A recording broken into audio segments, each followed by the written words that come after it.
So I've always kind of manifested, but not, bigger things, just little things. I wanted this, I wanted that. Are you saying that when your desire and your expectation were close, it happened quickly? But when your desire and your expectation are further apart, then it doesn't happen as fast? Correct. Yeah, we thought that's what you were saying. Yes, exactly. Precisely. So all of a sudden I feel like I have all these new desires that I'm very excited about, and I don't share them. We're going to interrupt you like this because it's fun. I like fun, love fun. We know. We never give anyone something that they're not able to take. But when you said all of a sudden, that's such an interesting thing, because it took a while for you to get there, and your awareness seems sudden, but you've been a long time coming to it. And so when you say all of a sudden, another way of saying that might be, I'm coming into full awareness of. Yeah. And I know exactly what I want. Yeah. And I even put people in there too. Yeah. People that I know already, and maybe some people I don't know, and I have the whole plan. And I just want to know, am I crazy? Or? Well, pretty much. But this is what we want you to realize is happening, because sometimes it happens like that and sometimes not quite like that. When it happens like that, what's happening is just what we were talking about. You've calibrated yourself to this higher frequency, to the frequency of your inner being. And then you're now suddenly, it seems, even though you've been a while coming to it, now you're in a position where you can receive the clarity of your inner being. So it feels like it was sudden, but it wasn't sudden. And it is powerful, and you can tell that it's powerful. I feel it. Yes. So that's what's happening. Okay, so am I just right on the edge of it? Like all the time. Am I all the gonna time.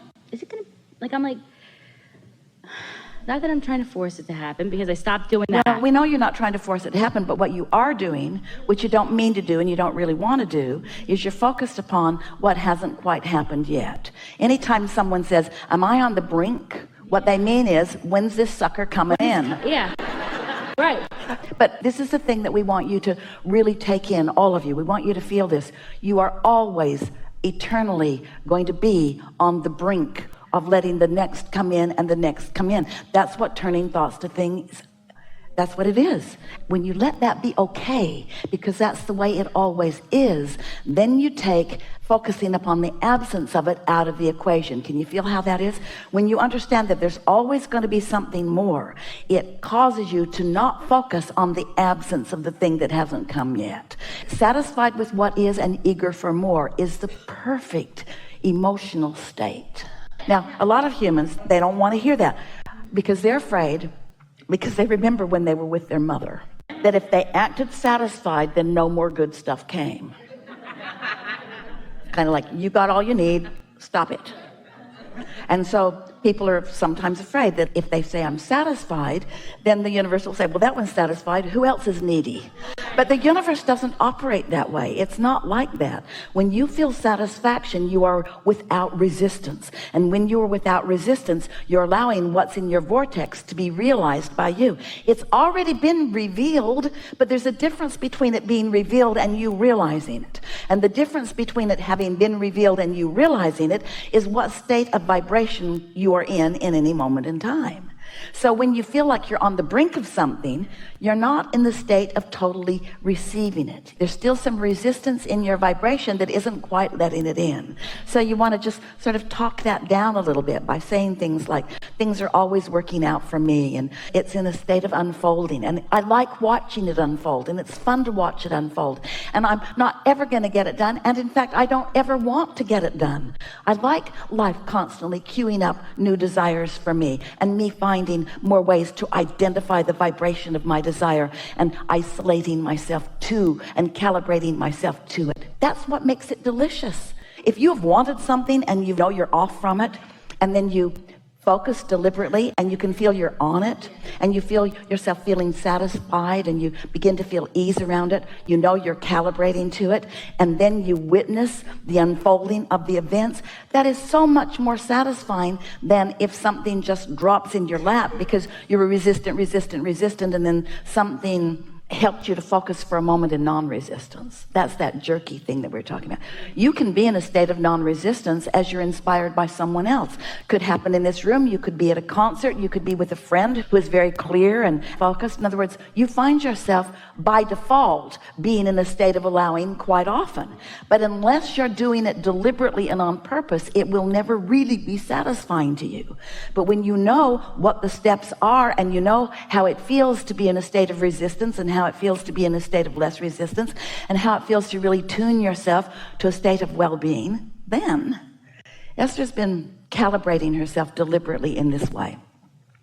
Some years ago, one of the first questions Jerry asked of us was, are there laws? Are there any things that we can just know that always are?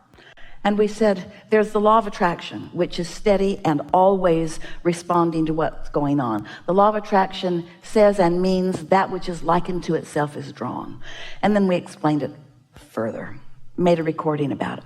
The second one was, we called it the law of deliberate creation. It's more of a process than a law. But what it means is you can create by default or you can create deliberately. You can offer vibrations in response to what you're observing. A lot of people can live pretty well just doing that. Or you can be deliberate about the way you focus yourself. And that's what we talk about all day when we are together like this. Then there is we called it the law of allowing, but it's the art of allowing. It's getting so good at knowing when you are in sync with what you want and so addicted to the feeling of satisfaction and well-being that comes from that you just do it all the time. Am I doing it? Yeah. What do you think? And step 4, no, we'll come back to that.